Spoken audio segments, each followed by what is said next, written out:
अस्सलाम वालेकुम स्टूडेंट्स, कैसे हो आप लोग। आज हम लोग करने लगे हैं जनरल एनाटॉमी चैप्टर नंबर 4। इसका first topic classification of joints. अच्छा, ये ना काफ़ी ज़्यादा कंफ्यूजिंग है। जब मैंने पढ़ा था मुझे पूरे 6 घंटे लगे थे तैयार करने में, लेकिन मैंने गलती ये की थी कि मैंने ना इसको ज़रा पहले शॉर्ट लिस्ट नहीं किया था। और लेकिन हम सबसे पहले इसका एक ओवरव्यू देखेंगे। इसके अंदर हम मोटा मोटा इसके बारे में पढ़ लेते हैं, उसके बाद इन डिटेल हम इसको बुक से पढ़ेंगे। तो सबसे पहले हम जब जॉइंट्स को क्लासीफाई करते हैं ना, तो हम कैविटी के बेस पे क्लासीफाई करते हैं। नंबर 1 पे वो जॉइंट्स है सिनआर्थरोसिस। ये वो वाले जॉइंट्स हैं जिनके अंदर कैविटी मौजूद नहीं होती, ठीक है। और नंबर 2 पे जॉइंट्स है डायार्थरोसिस, जिनके अंदर कैविटी मौजूद होती है, ठीक है। सिनआर्थरोसिस जिसके अंदर कोई कैविटी मौजूद नहीं है, डायार्थरोसिस जिनके अंदर कैविटी मौजूद होती है। अब आपने डायार्थरोसिस को छोड़ देना, क्योंकि इसमें वो आ जाते हैं बॉल एंड सॉकेट जॉइंट और वो सारे, तो ये इतना डिफिकल्ट नहीं है। ये हमने एफएससी लेवल पे भी पढ़ा हुआ है। हम पहले सिनआर्थरोसिस को इसको देखेंगे आगे मजीद, इसकी क्लासिफिकेशन को। तो सिनआर्थरोसिस जो है ना, वो आगे दो तरह से हम इसको डिवाइड करते हैं। यानी वो जो है जिनके अंदर कैविटी मौजूद नहीं है, तो उनके अंदर क्या मौजूद है अगर कैविटी नहीं, इस बेस के ऊपर हम इसको दो में डिवाइड कर देते हैं। नंबर 1 पे फाइब्रस जॉइंट्स, इनके दरमियान फाइबर्स होंगे, दो बोन्स के दरमियान में फाइबर्स उनको जॉइंट मतलब जोड़ेंगे। और दूसरी जो है वो कार्टिलेजिनियस जॉइंट्स है। इसके अंदर ये होता है कि दो बोन्स जो है ना वो आपस में उनके दरमियान में कार्टिलेज एग्जिस्ट कर रही होती है, ठीक है। अच्छा, अब आगे फाइब्रस जॉइंट्स की भी 3 टाइप्स हैं। सबसे पहले आ जाते हैं सचरल जॉइंट्स, सिंडेस्मोसिस और गोम्फोसिस। जो सचरल जॉइंट्स हैं, ये जॉइंट्स होते हैं जैसे ना जैसे हमारी स्कल के अंदर जो जॉइंट्स होते हैं, ठीक है, जब दो बोन्स जो है वो आपस में यानी कह लें कि सच्चर की तरह ना आपस में वो मिलती हैं, तो उसको हम बोल देते हैं सचरल जॉइंट्स। नेक्स्ट हमारे पास आ जाते हैं सिंडेस्मोसिस। सिंडेस्मोसिस में वो जॉइंट्स आ जाते हैं जैसे हमने ये पहले भी पढ़ा हुआ है। देखिए एफएससी में आपने पढ़ा हुआ कि आपकी जो आर्म के अंदर दो बोन्स होती हैं, रेडियस और अल्ना, और आपकी लेग के अंदर होती है टिबिया फिब्यूला। अब इन दोनों के दरमियान में ना स्पेस होती है, ओशियस स्पेस होती है, ठीक है, बोनी स्पेस होती है। तो उस स्पेस को फिल करने के लिए ना जो वहाँ पे ज्वाइंट बनता है उसको हम बोल देते हैं सिंडेस्मोसिस। इसमें एक दो और भी आ जाएंगे, बट ये एग्जांपल्स के तौर पे। उसके बाद आ जाते हैं गोम्फोसिस। गोम्फोसिस में बड़ा डिफरेंस है। ये पैग और सॉकेट ज्वाइंट है। इसमें ये होता है कि किसी भी बोन का ना एक कोनिकल एरिया दूसरे के सॉकेट में से फिट इन होता है, ठीक है।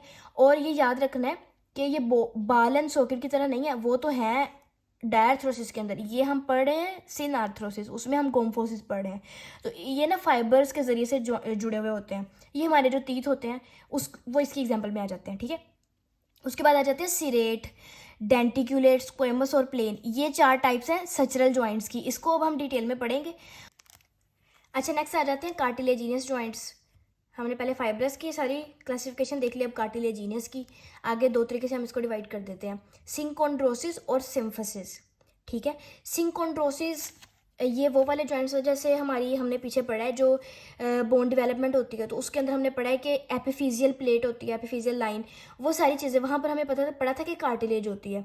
तो जो वो वाली कार्टिलेज और वो वाले जॉइंट्स हैं ना, तो उसको हम बोल देते हैं सिंकोंड्रोसिस।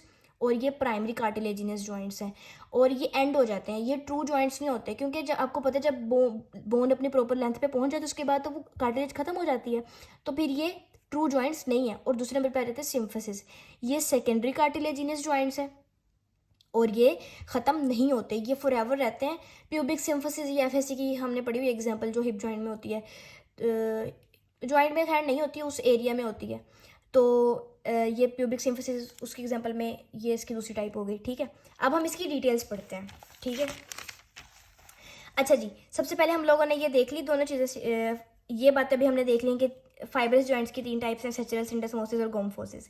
अब सचरल के आगे हम नेक्स्ट जो है वो पढ़ेंगे, इसकी एक्सप्लेनेशन देखेंगे। अच्छा, सचरल जो जॉइंट्स होते हैं उनके अंदर जो लिगामेंट होता है, आपको पता है बोन जब बोन से कनेक्ट होते हैं उनके अंदर जो होता है वो लिगामेंट होता है। तो वो जो कनेक्टिव टिश्यू का वो जो एक सचरल लिगामेंट है ना, उसको हम सचरल लिगामेंट बोलते हैं, ठीक है। अच्छा, ये सचरल जॉइंट्स होते हैं ना, ये हमारे स्कल के अंदर प्रेजेंट होते हैं। अब इसके आगे 4 टाइप्स हैं, सिरेट सचर, डेंटिक्यूलेट सचर, स्क्वेमस सचर और प्लेन सचर, ठीक है। और अच्छा, एक और बात, ये जो सिनआर्थरोसिस, डायार्थरोसिस और सिंकोंड्रोसिस, ये सारे ना वर्ड बहुत सिमिलर हैं। तो एंड पे आप लोगों ने एंड तक लेक्चर देखना है ना, तो एंड पे मैं ये भी बताऊंगी कि इसको हम याद कैसे रखें, ठीक है। अच्छा जी, सबसे पहले हमारे पास आ जाती है Siret Sachar. Siret Sachar Siret से ना ऐसे से आपने याद रखना है कि ये 100 लाइक होते हैं। जो आपने आरा देखा होगा कभी, तो आरे के अंदर जो है वो आपको पता है किस तरीके से उसके जो दांत होते हैं वो बने हुए होते हैं। तो उस तरीके से यहाँ पर हड्डियों के अंदर ना बोन की शेप होती है, जो आपस में जोड़ बना रही होती है, जॉइंट बना रही होती है, ठीक है। और इसके एग्जांपल में हमने ये देख रहे हैं कि जो सैजिटल सचर है बिटवीन टू पेराइटल बोन्स। अच्छा, ये स्कल है ना, स्कल में हमारे पे ये फ्रंटल पेराइटल, ठीक है। आपको पता है सैजिटल, हमने जब प्लेन पढ़ा था mid sagittal plane, mid sagittal plane हमने ये पढ़ा था कि बिल्कुल सेंटर से जब हमें एक अगर काट दें किसी इंसान को तो उस प्लेन को हम बोलेंगे मिड सैजिटल। तो ये जो दो पेराइटल बोन्स के दरमियान में ये सैजिटल सचर है ना, इसको सचर इसीलिए सैजिटल सचर बोलते हैं, ठीक है। तो इसके अंदर वो बता रहे हैं कि ये सिरेट है क्योंकि ये 100 लाइक है, इसमें देखिए ये आरे की तरह के दांत बने हुए हैं इसके, ठीक है। अच्छा जी, दूसरे नंबर पे आपके पास आ जाता है डेंटिक्यूलेट। अच्छा, डेंटिक्यूलेट, डेंटी से आप याद रखें डेंटिस्ट, जैसे ये डेंटल दांतों से रिलेटेड है। तो डेंटिकुलेट सचर में इस तरह होता है कि टूथ लाइक प्रोसेसेस होते हैं, जैसे हमारे दांत होते हैं ना, तो दांतों की तरह बोन के प्रोसेसेस होते हैं और वो आपस में जब जोड़ बना रहे होते हैं ना, तो जो मतलब आर्टिकुलेटिंग सरफेस होती है वो दांत की तरह के उसके अंदर जो है वो उभार होते हैं दांतों की तरह के, ठीक है। इसकी एग्जाम्पल में आ जाता है लेमडॉइड सचर। अच्छा, लेमडॉइड सचर जो होता है ना, ये जो आपके पास ओसिपिटल बोन होती है जो आपकी हेड की बैक साइड पे होती है, और जो आपकी पैराइटल बोन्स होती हैं, पैराइटल और ओसिपिटल के दरम्यान में जो जॉइंट होता है उसको हम बोलते हैं लेमडॉइड सचर। तो यहाँ पर ये एग्जाम्पल है डेंटिक्यूलेट सचर है, ठीक है। अच्छा, उसके बाद आगे हमारे पास आ जाता है स्क्वेमस सचर। स्क्वेमस सचर में ये इस तरह होता है कि ना दो बोन्स जो है ना वो आपस में ओवरलैप कर जाती हैं थोड़ी सी, ठीक है, जॉइंट बनाते हुए ना ओवरलैप कर जाती हैं।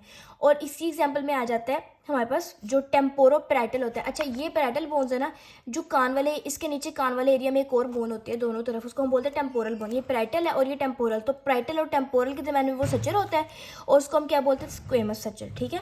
उसके बाद आ जाता है प्लेन सचर। प्लेन सचर में इस तरह होता है कि उनके अंदर ना कोई उभार वगैरह नहीं, तो बोन बिल्कुल इस तरह बिल्कुल प्लेन होती हैं, ठीक है, और जॉइंट बना देती हैं, ठीक है। दरम्यान में फाइबर्स के जरिए से कनेक्टेड होती है, सही सी बात है, फाइबरस जॉइंट्स के हम ये टाइप्स पढ़ रहे हैं, ठीक है। तो अब इसकी एग्जांपल में हमारे पास आ जाता है इंटरमैक्सिलरी सचर। जो हमारी मैक्सिला होती है हमारे अपर जो जॉ आता है उसमें वो मैक्सिलरी बोन होती है वहाँ पर, तो वो दोनों जब आपस में इस तरह कनेक्ट करती है ना तो वो प्लेन सचर होता है उनके अंदर, ठीक है। अच्छा, आपने ये बात भी याद रखनी है कि स्पेसिफिक एज लिमिट के बाद ना ये जो बोन्स है ना इनके दरमियान जो ये कह लें कि जो ये जॉइंट्स हैं ना ये ख़त्म हो जाते हैं, ठीक है। और ऐसे कह लें कि लिगामेंट, सचरल लिगामेंट उनके दरमियान ख़त्म हो जाते हैं और वो ना आपस में फ्यूज़ कर जाते हैं, ठीक है।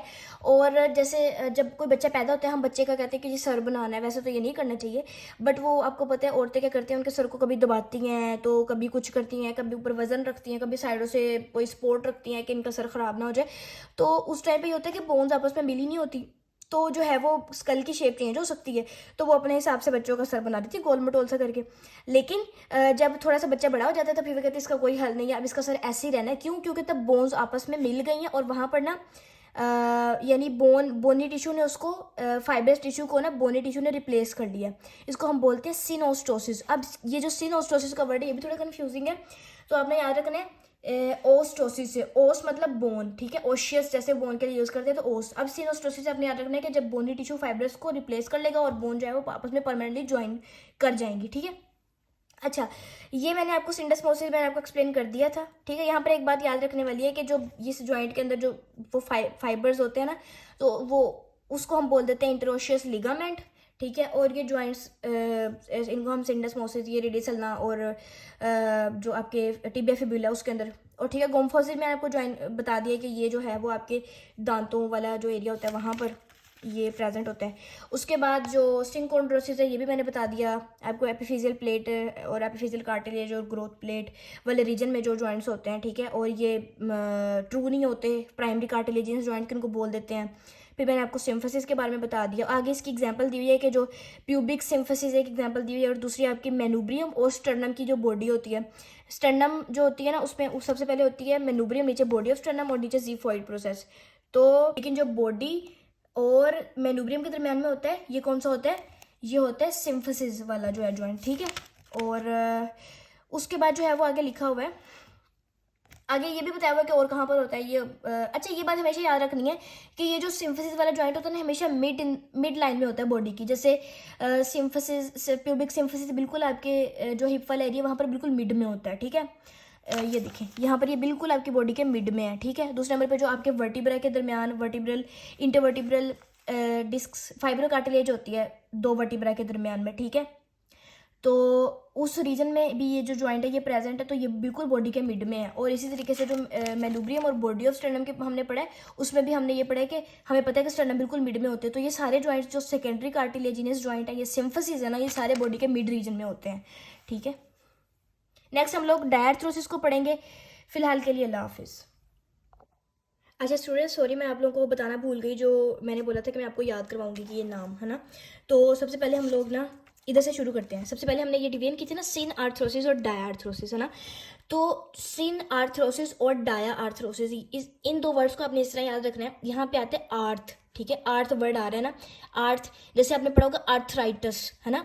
आर्थराइटिस में क्या होता है, जॉइंट्स की जो है वो स्वेलिंग होती है। आइटिस मतलब इन्फ्लेमेशन को बोलते हैं।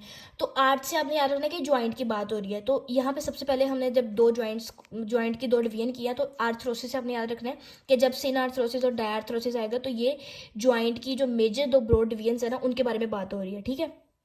अगला इससे जो मिलता जुलता वर्ड है वो सिनोस्टोसिस है, वो मैंने आपको पहले बता दिया। सिनोस्टोसिस के बारे में हमने पहले बता दिया कि ओस आ गया, तो ये मतलब एक बोन टिश्यू का जो रिप्लेसमेंट है फाइब्रस टिश्यू के साथ, ये उसके लिए यूज़ होगा, ठीक है।